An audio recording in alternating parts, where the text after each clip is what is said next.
Avant d'en venir au sujet principal de cette vidéo, on voudrait revenir à la vidéo précédente, celle qui était consacrée à Monsieur Idriss Avedken.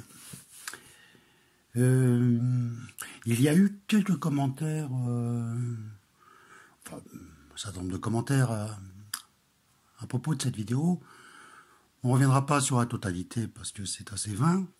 En revanche, nous allons revenir sur un commentaire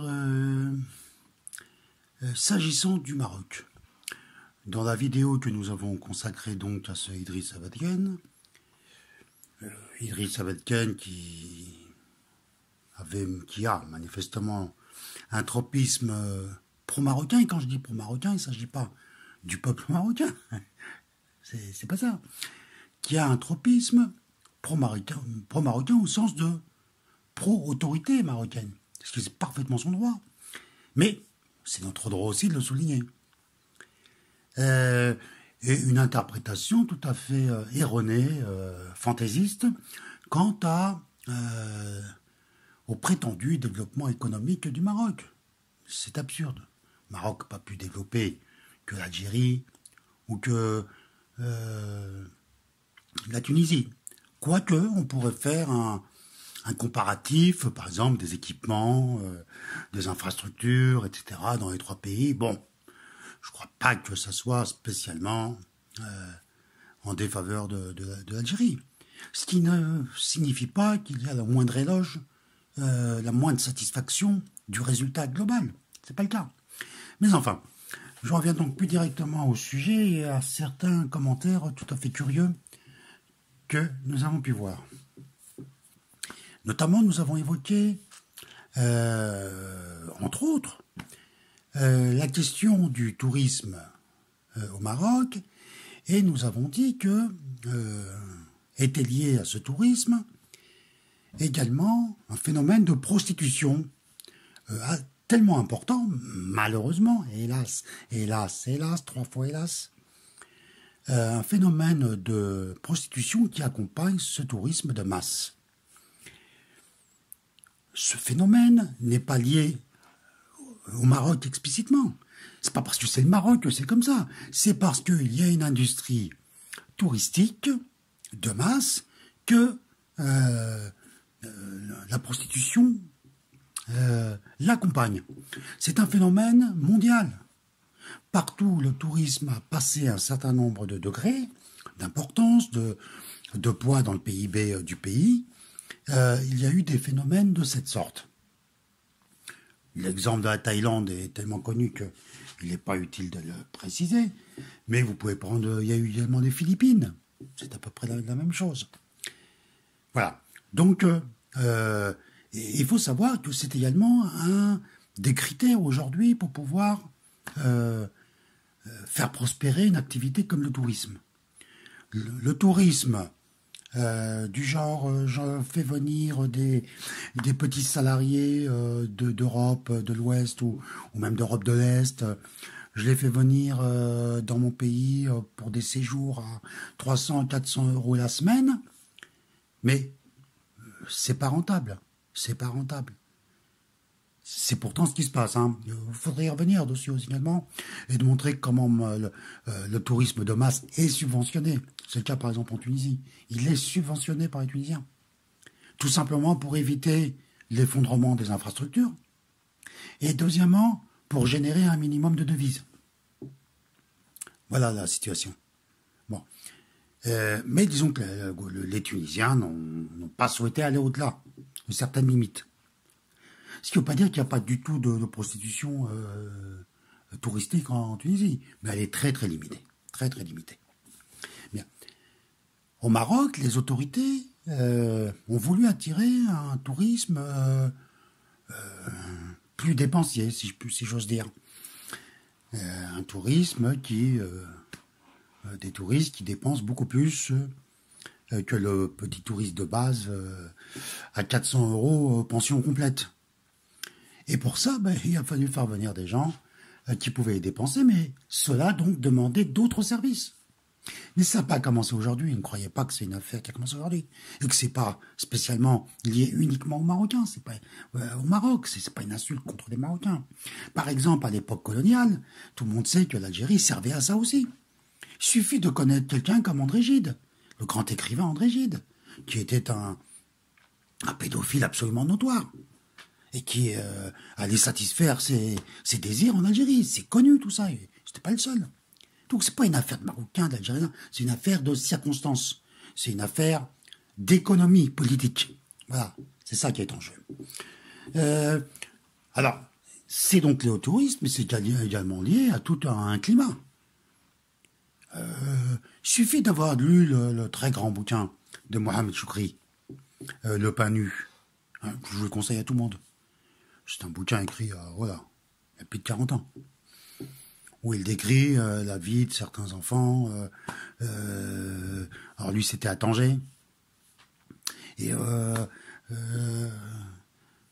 du tourisme, entre autres choses, sexuel et le sort de certain nombre de gamins. Voilà. Il faut pas comme ça le prendre comme si on parlait de vous, de votre famille. C'est pas la question. Si vous ne pouvez pas entendre un discours à nature politique, à nature de critique d'économie politique, bon bah il faut y renoncer. En effet, il faut y renoncer. Vous n'êtes pas fait pour. Hein, comprendre les questions politiques, ça demande déjà un travail de décentrement de soi-même. Sinon, c'est pas faisable. Hein. Voilà. Peut-être aurons-nous à y revenir une autre fois. Mais voilà les précisions que je voulais donner à l'instant. Comme certains de nos auditeurs ont pu le voir, cette vidéo a tout d'abord été bloquée. La raison en est que nous avons diffusé un extrait d'une discussion entre M. Philippe Besson et Mme Camélia Jordana, diffusée à la télévision sur France 2.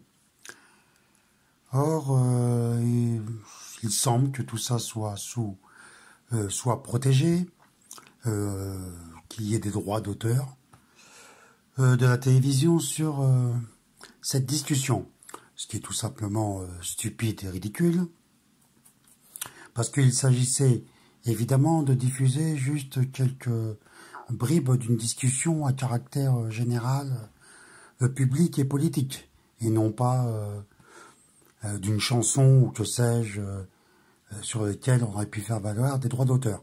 Mais enfin, c'est comme ça. Donc, malheureusement, nous avons dû supprimer ce passage, cet extrait de vidéo. Pour ceux qui veulent la voir, nous mettrons un lien dans le descriptif. Pour le reste, eh bien, nous allons la commenter sans la voir. Merci. Nous allons donc parler maintenant de disons de l'histoire, de la polémique Camélia Jordana. Cette chanteuse, je crois, il semble qu'elle est chanteuse, j'ignorais ça jusqu'à quasiment aujourd'hui.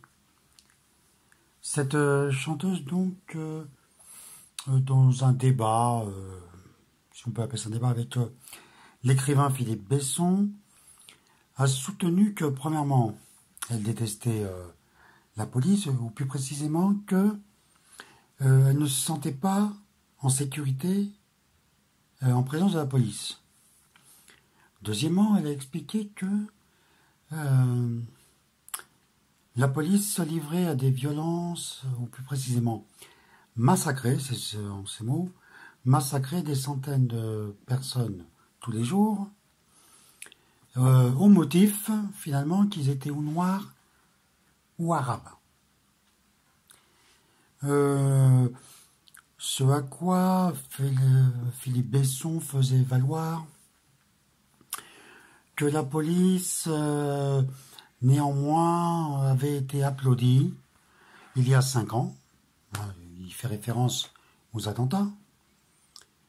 Aurait été applaudie à l'époque et donc Premièrement, elle avait une utilité, puisque la population l'avait remercié de les avoir protégés des terroristes. Bon, nous allons reprendre un peu tout ça parce que c'est un ramassis d'inexactitudes, à la fois ce que dit Philippe Besson, mais également ce que dit Camélia Jordana. Philippe Besson, disons, tient le discours officiel, selon lequel il serait impossible de vivre dans une société, la société française par exemple, si elle n'était pas sous le contrôle de la police. Bien, il est facile de montrer que c'est exactement le contraire. Que la police, purement et simplement, ne sert à rien. Ou plus précisément, elle ne sert pas à défendre la veuve et l'orphelin. Elle a une autre fonction, qui est une fonction politique, fondamentale, qui est celle de défendre le pouvoir, et le pouvoir, c'est-à-dire ceux qui exercent le pouvoir de l'État, qui sont eux-mêmes, non pas au service du peuple, mais au service des classes dominantes qui les ont fait élire, qui les ont mandatés et qui leur donnent les grandes lignes politiques qu'ils doivent suivre. Voilà. La police, là-dedans, n'étant que le bras armé de toute cette organisation sociale. Quant à Camélia Jordana, elle croit que la police est raciste, c'est-à-dire qu'elle nous refourgue le discours de l'antiracisme classique, qui est une farce, qui est une plaisanterie. Comme c'est facile de l'établir, et nous allons le faire à gros traits à l'instant. Alors commençons tout d'abord par ce que dit Monsieur Philippe Besson, parce que c'est à la fois le plus banal et le plus faux. Revenons il y a 5 ans, est-ce que la police française a protégé la population du terrorisme? La réponse est non. Elle n'a rien protégé du tout. Les gens qui sont fait malheureusement tuer se sont fait tuer. Grosso modo, 300 personnes, je dis ça dans les grands traits, mais enfin c'est à peu près ça, entre l'affaire des attentats contre Charlie Hebdo, puis ensuite les attentats du mois de novembre, le Bataclan, les terrasses et le stade de France à Saint-Denis, et enfin l'attentat de Nice, l'attentat fait avec un camion. Voilà, grosso modo, il s'agit des plus importants, et tout cela fait plus de 300 morts. La police n'a strictement rien fait. On nous dit qu'elle a éliminé les terroristes, mais elle n'a rien éliminé du tout. Ils se sont littéralement suicidés. Quand ils ne sont pas fait sauter, ils se sont livrés aux balles de la police. L'exemple le plus connu est celui des frères Kouachi.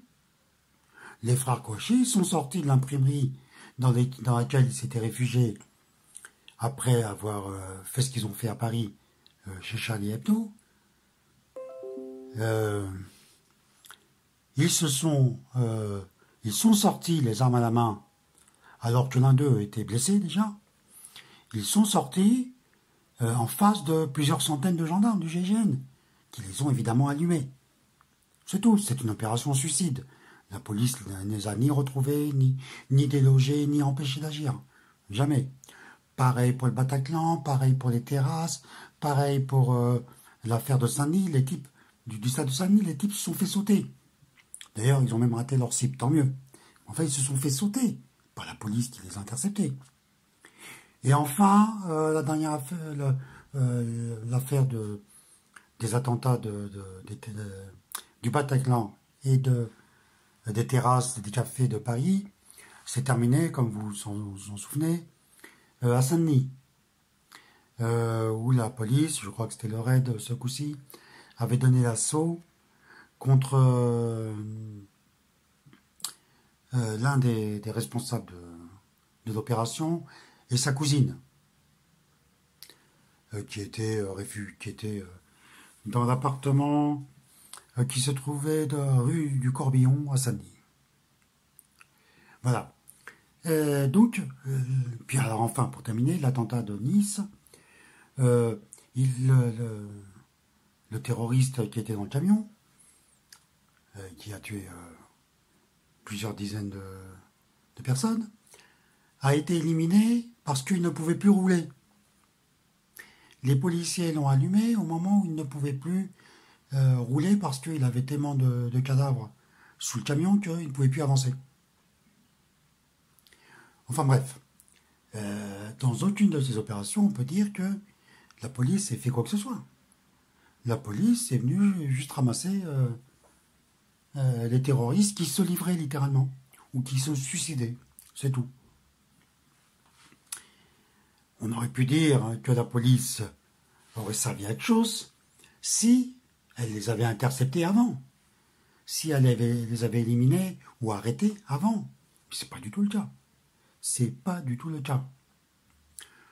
L'histoire des applaudissements pour la police qui avait été montée en épingle par et le pouvoir et les médias ressemble tout à fait à ce qui s'est passé avec le Covid-19, où c'est l'État et les médias qui nous ont incités à aller applaudir tous les soirs le personnel hospitalier. Avec cette différence que si c'était justifié pour le personnel hospitalier, ça ne l'est pas du tout pour la police. Encore une fois, ils n'ont sauvé personne. Personne. La police n'a sauvé personne. Et, une nouvelle fois, ce n'est pas, en réalité, sa mission. La police n'est pas là pour, encore une fois, défendre la veuve et l'orphelin, pour mettre fin aux violences, pour mettre fin au crime ou à la délinquance. Ce n'est pas le cas. D'ailleurs, c'est facile à vérifier. Il n'y a jamais eu autant de trafic de drogue en France qu'aujourd'hui. Depuis qu'ils disent qu'ils se battent contre la drogue, ben, il y a de la drogue partout. Absolument partout. Puis ils disent qu'ils vont empêcher, par exemple, le trafic, que sais-je moi, de faux papiers, de voitures volées, de tout ce que vous voulez. Et bien plus il y en a. C'est aussi simple que ça. La police ne sert strictement pas à la défense contre le terrorisme ou la délinquance ou bien le crime. Que ce soit son discours officiel et le discours de l'État, il vous faut une police, il faut la soutenir, il faut vous soumettre à ses injonctions, à ses commandements, parce qu'elle vous protège. Il y a ceux qui croient ça, et puis il y a ceux qui regardent le réel. Ceux qui regardent le réel voient bien que plus on fait l'éloge de la police, et plus l'insécurité augmente. L'insécurité due au crime et à la délinquance ou aux terroristes, mais également à l'insécurité due à la police elle-même. La police est une source d'insécurité. C'est comme ça. C'est très facile à vérifier. Et sur ce point, Camélia Jordana ne dit pas faux. En effet, elle dit qu'elle éprouve un sentiment d'insécurité en présence de la police. Bah, ça, franchement, c'est général. D'ailleurs, Philippe Besson ne la contredit pas sur ce point. En effet, beaucoup de gens craignent la police. Et pourquoi est-ce qu'ils craignent la police? C'est bien parce que dans les banlieues, il est vrai qu'on sait que la police, ce ne sont pas des amis. Ce ne sont pas les amis de la Déclaration universelle des droits de l'homme. C'est évident. Mais depuis quelque temps, les Français de souche ont redécouvert ça. Comment? Eh bien tout simplement par l'épisode des Gilets jaunes, où beaucoup de Français racontaient, surtout tous ceux influencés par la grosse merdasse d'extrême droite, expliquaient que dans les banlieues, la police était violente que parce qu'elle était agressée par les habitants de ces lieux. Mais que sinon, il n'y avait pas de problème. Eh bien, les Gilets jaunes ont découvert, ou plutôt redécouvert, que la police était là pour leur fracasser leur gueule. dès qu'ils commençaient à critiquer le pouvoir. Terminer la démocratie. On rentre dans le sérieux. Le sérieux, c'est que l'État, le pouvoir, et encore une fois les intérêts qu'il représente, n'ont pas l'intention de se laisser emmerder par les gueux. Mais ce n'est pas ça avait été oublié, c'est redécouvert maintenant, mais en fait, c'est l'histoire de France depuis toujours. Ouvrez des livres d'histoire, encore une fois. La police, comme son armée d'ailleurs, est là pour fracasser le populo. Quand le populo se rebelle, on lui envoie la polizei et l'armée, et si ça ne suffit pas, ou si les policiers ne veulent pas le faire, ils feront venir des mercenaires étrangers. C'est courant. Je pourrais vous citer 50 exemples qui se sont produits comme ça. Franchement, ne pas connaître ça et vouloir discuter de questions politiques, c'est n'importe quoi. C'est vraiment le minimum à connaître. Sinon, ça ne sert à rien. C'est comme vouloir parler de géographie et croire que la France a une frontière avec, je sais pas moi, le Venezuela. C'est n'importe quoi. Bien. Alors jusque-là, voilà ce que nous pouvions dire. Mais, ensuite, Camélia Jordana passe un peu à autre chose. C'est-à-dire que elle reprend les thématiques de l'antiracisme classique sur lequel la police serait là pour se livrer à des violences dans les banlieues contre qui? Contre les Noirs et les Arabes. Bon, déjà l'appellation arabe pour des Nord-Africains, et elle-même devrait le savoir, puisqu'on me dit, mais je ne sais pas si c'est vrai, qu'elle serait originaire de Kabylie. Bon, elle devrait savoir qu'en Kabylie, il n'y a pas des Arabes. Il n'y a pas d'Arabes en Afrique du Nord. Voilà. Il y a des Nord-Africains, c'est-à-dire des Berbères. Vous pouvez les appeler Maziran, vous pouvez les appeler Libyques, vous pouvez les appeler comme vous voulez, mais en tout cas, ce n'est pas des Arabes. Voilà. Le fait que certains d'entre eux parlent arabe ne fait pas d'eux des Arabes. Bien. Bon, enfin, mettons ça de côté. Elle laisse entendre donc que la police agirait comme une force raciste qui exercerait une activité raciste, de répression raciste. Mais ce n'est pas vrai. Ce n'est pas vrai. La France n'est pas un pays raciste.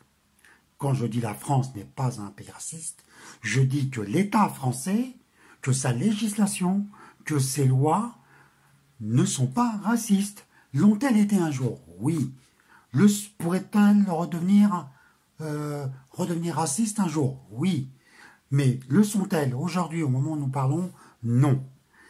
La doctrine officielle de l'État français, mais pas seulement de l'État français, c'est le cas de tous les États de l'Union européenne. Par exemple, c'est le cas mais de la plupart des États aujourd'hui dans le monde.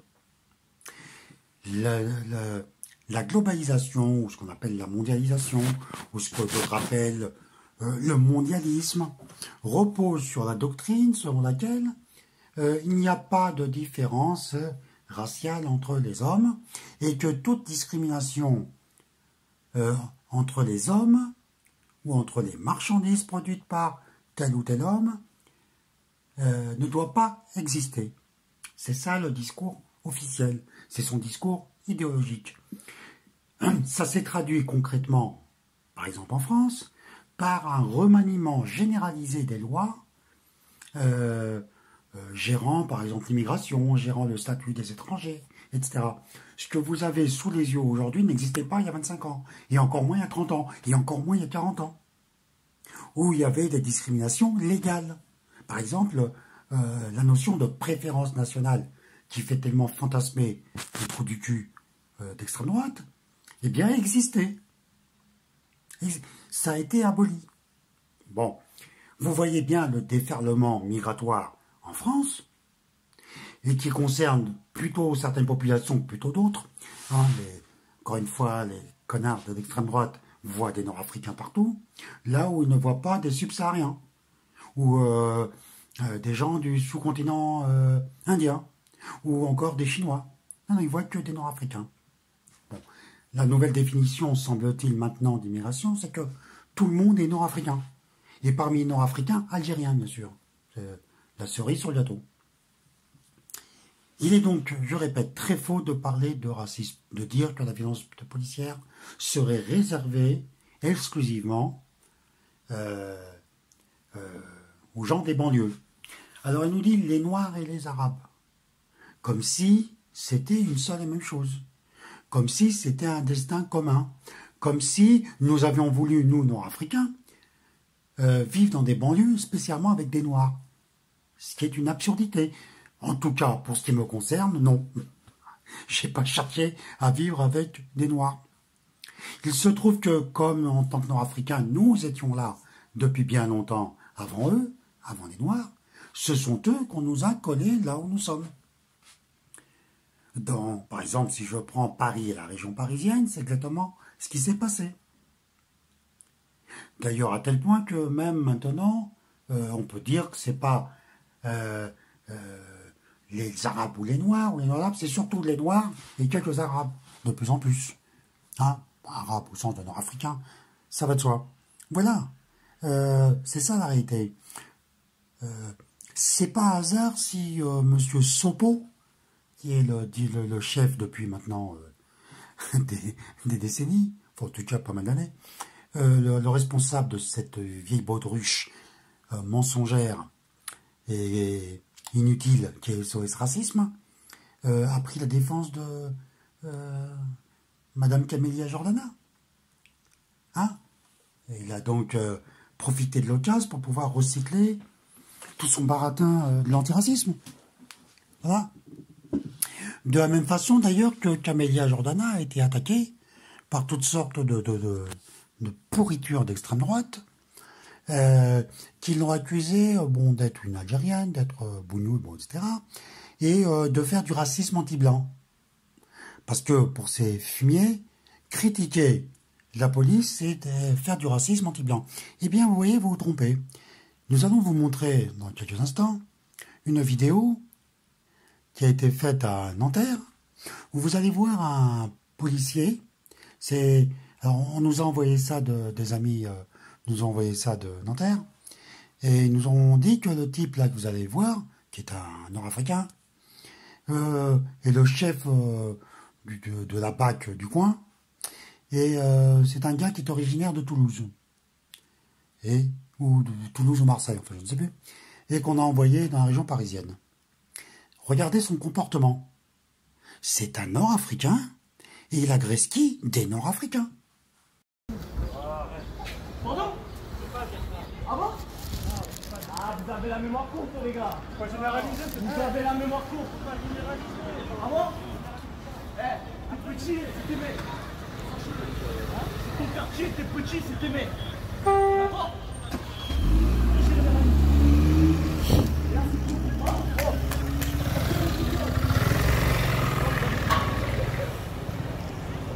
Et il est à fond dans son délire. Hein, il est à fond dans son délire là. Hein, moi je le filme. Cagoulé et tout. Même pas les badges sur les côtés et tout.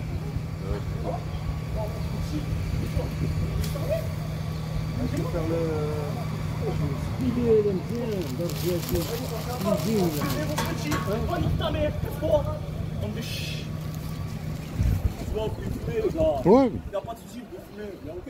C'est ce qu'on appelle une démocratie. C'est ce qu'on appelle une démocratie. Démocratie, ouais. Ouais. Et les cocktails Molotov sur les voitures, c'est quoi? Moi, je sais pas de quoi tu me parles, moi. Notre collègue qui brûle. Moi, pour l'instant, je paye des impôts. Ce que je me dis, c'est que je paye des impôts. Et pour l'instant, t'es en train d'insulter les citoyens. C'est tout ce que je me dis, moi. Monsieur, vous avez des droits. Ouais, des droits, mais t'as pas le droit de Mais m'insulter. vous avez beaucoup de devoirs aussi. Ah, moi, mes devoirs, je les paye.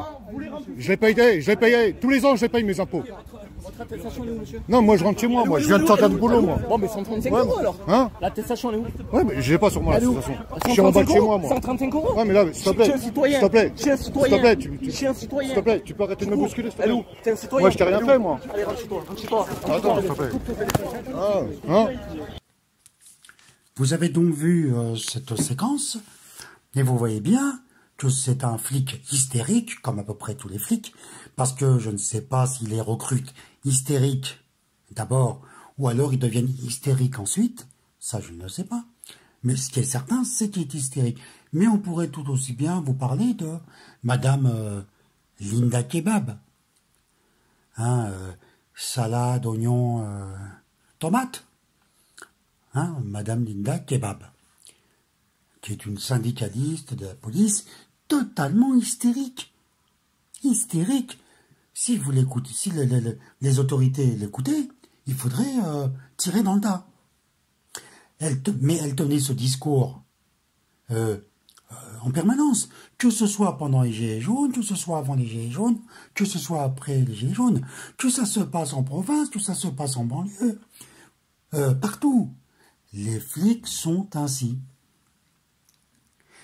Ils ne sont pas là, pour la énième fois, pour défendre la veuve et l'orphelin. Pas du tout. Par ailleurs, je vous signale que, par exemple, pendant lorsqu'il y a des émeutes quelque part dans le monde, par exemple, regardez en ce moment à Hong Kong, en Chine, qu'est-ce que fait la police chinoise ou la police hongkongaise? Elle défonce les Hongkongais. Ça, ils ont beau être du même peuple, il n'y a pas d'immigrés, il n'y a pas de je sais pas quoi. C'est un peuple homogène. Eh bien, ils les fracassent. Voilà, quand il y a des émeutes, etc., par exemple en Algérie, au Maroc, en Tunisie, qu'est-ce qui se passe?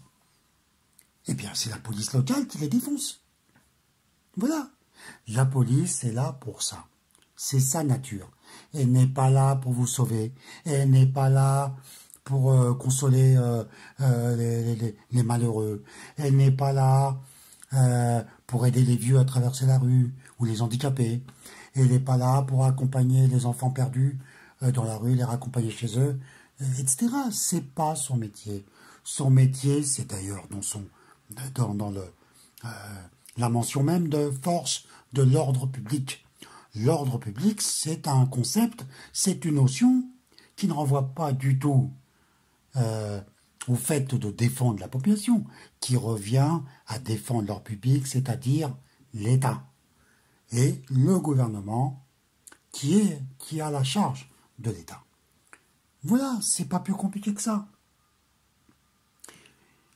La police n'est pas spécialement raciste, même s'il est bien vrai qu'un certain nombre d'études électorales ont montré que plus de 50% d'entre eux votaient pour le Rassemblement national, pour des listes du même genre.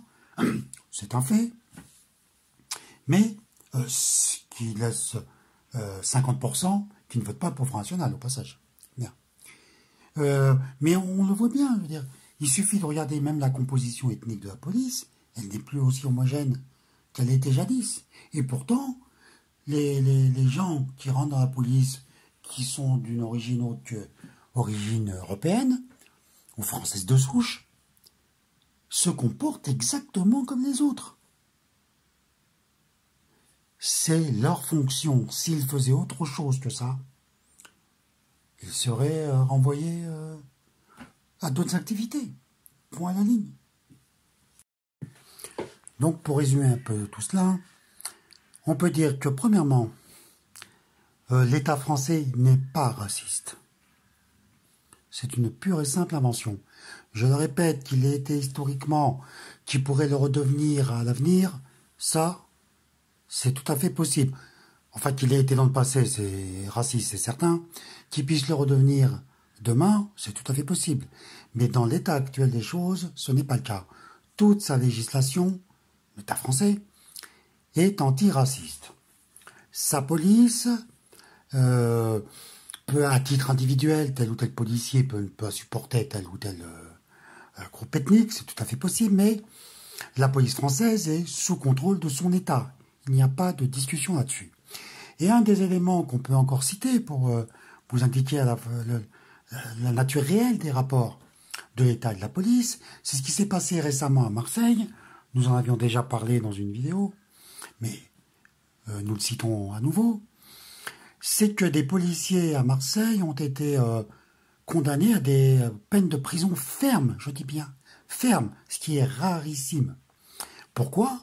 Parce qu'ils avaient arrêté de manière, semble-t-il, du point de vue du droit, illégale, un réfugié afghan, c'est-à-dire quelqu'un qui possédait un titre de réfugié, ou qui était en demande, enfin son dossier étant en instruction de réfugiés afghans en France. Ils avaient donc arrêté ce type-là dans le centre de Marseille, semble-t-il, et l'avaient conduit 30 km plus loin. Et l'a lâché là-bas. Il semble qu'il y aurait une baffe qui aurait été donnée à ce réfugié. En tout cas, c'est ce qu'a dit la justice. Bien. Eh bien, ces flics ont été condamnés à prison ferme. Ça veut dire quoi? Ça veut dire que, bien évidemment, l'État français a très clairement signifié à ces hommes, c'est-à-dire à la police, qu'ils étaient là pour obéir aux ordres de l'État. L'État considère que des réfugiés politiques, c'est-à-dire des gens que l'État a souverainement décidé d'accueillir ou de garder en France pour des motifs qui concernent souverainement l'État français et personne d'autre, que l'État français ne tolérerait pas la moindre bravure, la moindre discussion, la moindre remise en cause de ce principe. Point à la ligne. Donc cette violence policière, tout à fait minime, c'est des violences policières tous les jours, mais là en l'occurrence, elle a été punie. Point à la ligne. Pas de racisme contre ce réfugié afghan ne sera toléré. Voilà. Pour le reste, la violence policière, elle est tout à fait banale, je l'ai déjà dit 50 fois. Elle est intrinsèque au métier de la police, partout dans le monde. Toutes les polices sont comme ça. Ce sont les bras armés des États, et donc des classes dominantes. Point à la ligne. Tout reste, c'est du vent. Vouloir présenter la police française comme une police raciste, c'est de la foutaise. L'État français n'étant pas raciste, la police ne fait qu'obéir aux ordres de l'État. En revanche, la violence, elle, est parfaitement légale. La violence de la police est légale. La question de la limite est décidée souverainement par l'État. Vous savez que ce qu'on appelle les bavures policières sont en général, toujours plutôt, instruites, les enquêtes, par l'IGPN, c'est-à-dire la police des polices. C'est-à-dire que c'est l'État lui-même, et donc sa police, qui s'auto-juge. Et donc vous imaginez bien, c'est quoi ses conclusions, en général 99 fois sur 100. C'est tout. Adama Traoré n'a pas été victime d'une violence raciste, il a été victime de la violence policière, ordinaire. C'est tout. Voilà, c'est terrible, mais ce n'est que ça. Ce qui se passe aux États-Unis, mais nous n'allons pas le traiter maintenant. Nous le ferons dans une vidéo prochaine que nous allons consacrer entièrement aux États-Unis, à ce que c'est que ce pays, qui est la catastrophe des catastrophes du monde. Et nous montrerons que contrairement à ce qu'on raconte en ce moment avec la mort de ce malheureux George Floyd et des émeutes qui se sont déroulées depuis lors dans plusieurs villes des États-Unis, ce n'est pas une affaire de race, encore une fois. Ce n'est pas vrai. Dire que c'est une affaire de race, que ce soit en France ou aux États-Unis, c'est motivé par deux choses. Mais nous n'irons pas plus loin aujourd'hui, mais nous disons rapidement, à gros traits. Premièrement, par une grande, très très grande paresse intellectuelle. C'est évidemment plus facile de ramener ça à une cause générale, simple, accessible à toutes les cervelles, qui serait le racisme, plutôt que d'aller chercher les causes réelles de tout ça, de cette violence. Et deuxièmement, aux États-Unis, c'est pour essayer d'expliquer la situation particulière des Noirs américains, ce qu'on appelle des Afro-Américains, qui, quoi qu'on fasse pour eux, quel que soit l'ensemble des mesures de l'affirmative action qui est en cours depuis maintenant plus de 50 ans, et de ses résultats relativement décevants, pas complètement décevants, mais en partie décevants, on préfère expliquer ça par le racisme plutôt par d'autres causes. Même chose en France, où on voudrait expliquer tout par le racisme. Et alors, par exemple, si on prend le comité Adama, le comité de soutien Adama, etc., ils insistent très très lourdement sur la question du racisme et du racisme anti-noir. Voilà. Or, c'est une plaisanterie que de parler de racisme anti-noir en France. Non seulement l'État français, comme nous l'avons dit 50 fois, n'est pas raciste, mais même il est franchement, comment dire, très très ouvert, très généreux, très favorable aux Noirs en France. C'est une évidence. Bon. Nous terminons donc comme ça cette vidéo. Et nous reviendrons, parce que de toute manière, il n'y aura pas le choix, à cette question. Merci bien.